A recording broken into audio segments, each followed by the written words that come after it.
Devan Murugan joins us in studio. So, Devan, thanks so much for joining us. You know, this Ukraine situation, Russia invading, already we've seen the price of Brent crude oil hitting over $100 a barrel. I'm wondering how soon that's going to impact our petrol price. And there must be other economic impacts that are coming down the line as well. Yeah, oil is everything, Sally. Good afternoon. And we got a petrol price adjustment coming up next week. No doubt that some of the fluctuations that happened this week will be factored into that. Just remember, I mean, you were speaking about Eskom not so long ago. Although they only got half of what they asked for in terms of the rate of increase, it's still an increase. And you couple that with the inflation coming out of petrol and food and Eskom, despite the pleasure that the finance minister gave us, the cheer from that, a few levies not increasing, it's not going to be good enough in terms of our pocket, Sally. So that's exactly where we start here. It was barely 48 hours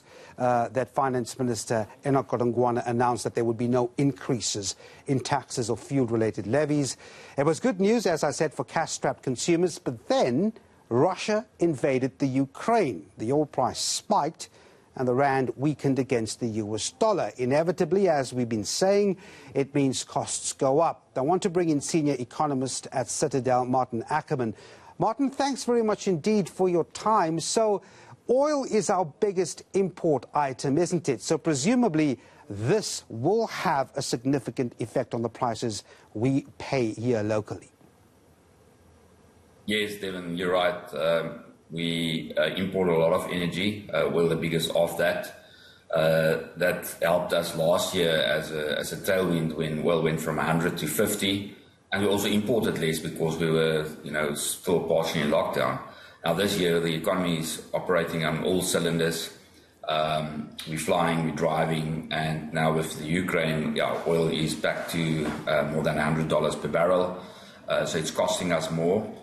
So it is unfortunately going to hit consumer pockets. And also, if energy costs go up around the world, it is inflationary. So we're battling with high inflation already in the West and also in SA.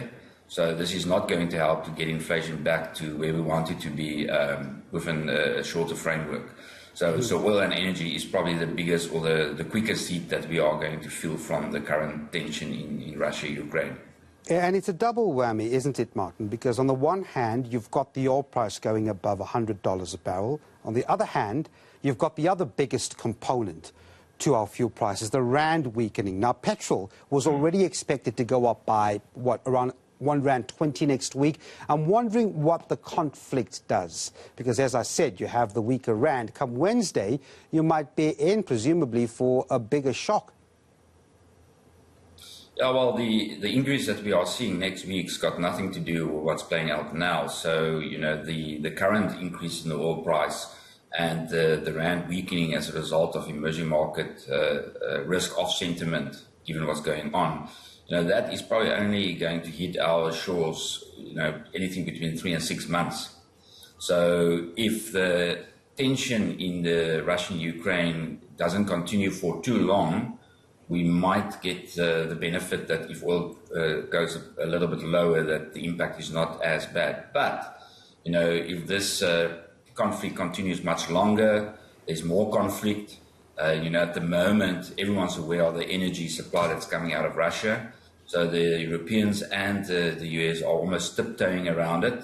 They're excluding that from the sanctions. They huge energy supply into Europe and also into the world markets. So if anything goes bad there, we can see a much higher oil price, and that is going to be quite bad news, not only for SA, but for the rest of the world.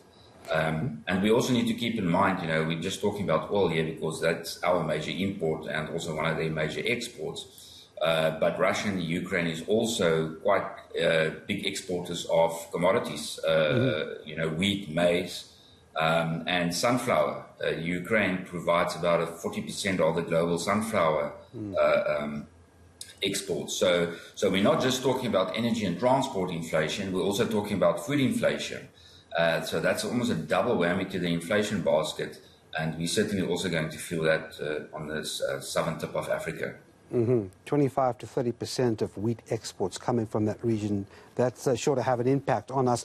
What's not too much of a drag, though, because the Reserve Bank generally makes its decisions on forecasts, all right? So I would imagine that they'll be watching what happens here very, very carefully, and come the interest rate decision next month, this just could be more ammunition for the SARB to say, well, we could increase rates once again.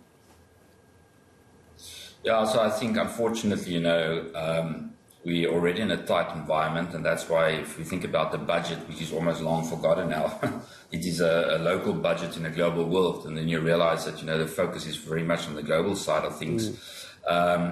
If this adds to further global inflation, and if you think about the US, which is already sitting at a 40-year high, then, the Fed might decide to be a little bit more aggressive in terms of hiking rates, which then implies that, although the South African Reserve Bank is not always, or is not directly focusing on the spread between our and the US interest rates, but eventually that will impact inflation. So to keep that spread between the two in line, that it will force the hands to actually hike rates a little bit more compared to what's been in the pipeline before, what's been happening now. So then again, from the consumer point of view, the little bit of relief that we got from the budget in terms of the fuel levy, that's cancelled out by paying more for petrol in any case, and also facing high interest rates. There is a slim chance that the Fed will... Yeah, but if I could just come in there, before I let you go, I just want to take a bit of a different angle on the Eskom tariff increase that they were granted by NERSA. So we understand, right, that's 9.6% of an increase for consumers. But I'm just wondering what that does for Eskom's revenue now. So now we have a situation where something's got to give, because they will not be pulling in as much revenue as anticipated, right? Does that mean that the state can come in here once again? Now, we weren't talking about this when the budget was out, and we thought that it might not be as severe enough. But what's the consequence of Eskom not getting the anticipated increase that they wanted? Yeah, I think that increased the risk of their debt sustainability. And if you think about the budget, the minister made it quite clear that there's no more freebie for SOEs, for state-owned enterprises. They need to be able to show their worth, otherwise they will be consolidated or rationalized. But he kept the door very slightly open, the back door, by saying it is tough love. And I think that was keeping in mind, Eskom. We could probably afford consolidating some of the other SOEs, but Eskom we can't afford to not have. That's a huge impact on the economy. So the issue here is that either getting less revenue, they're battling in terms of servicing their debt, or the debt service cost is still eating away a lot of the revenue. Then it might be one of the risks that we identified in the budget, that if SOEs, and I read in SOEs more Eskom than anything else, needs more funding, that we will need to dish out to them. So I think, to answer your question, this increased the fiscal risk, unfortunately, as well. So, within 2 days after hearing the budget, I think the fiscal risk with what's been happening already increased quite a bit. Yep, how things change in a matter of hours. Well, thanks very much indeed, Maarten Ackerman, Senior Economist at Citadel.